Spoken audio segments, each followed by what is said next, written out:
देखिए, जो नसीब का मामला है, मेरे ख्याल से आपकी उम्र में नसीब को नहीं मानना चाहिए। दुनिया में किसी को नहीं पता कि नसीब है या नहीं, और है तो कितना है। सब तुक्का लगा रहे हैं, मैं भी तुक्का लगा रहा हूं। ठीक। जो हार जाता है ना, उसको तसल्ली देना बहुत जरूरी है, वरना वो जी नहीं पाएगा। और पराजित व्यक्ति को तसल्ली देने के लिए सबसे अच्छा शब्द है नसीब, भाग्य, नियति। बहुत जरूरी है। और इसलिए एक उम्र के बाद गीता का सार पढ़ना बहुत जरूरी है। समझना पड़ता है कि सब कुछ हमारे हाथ में नहीं होता है, सच में नहीं होता है। पर इसका मतलब ये भी नहीं है कि सब कुछ किसी और के हाथ में होता है। अगर ऐसा होता तो बिना मेहनत करने वाले आईएएस बन जाते या कुछ भी बन जाते। ये हो सकता है कि आईएएस बनने के एग्जाम में 10 ने मेहनत की, उनमें से 8 का हुआ, 2 का नहीं हुआ। पर यह नहीं हो सकता कि एक आदमी ने मेहनत नहीं की तो उसका आईएएस हो गया। बिना मेहनत के तो नसीब भी नहीं मिलने वाला है।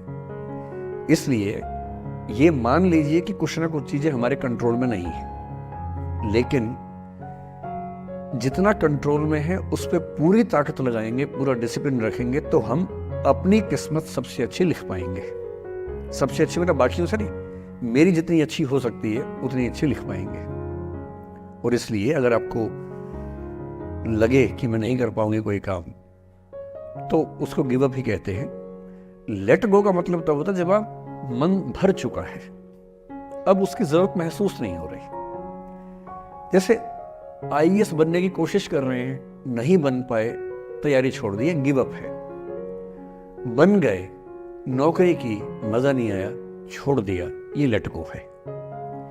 लेट गो करने के लिए पहले हासिल करना पड़ता है, या हासिल होने से पहले उस मनोभूमि पर पहुंचना पड़ता है जहां हासिल होने का सुख आपने महसूस कर लिया और उसमें मजा नहीं आया, ठीक ही है, औसत है, तब छोड़ दिया। इसलिए आपकी उम्र को शोभा नहीं देता कि हम नसीब की बात करें, यह शोभा देता है मेरी उम्र को।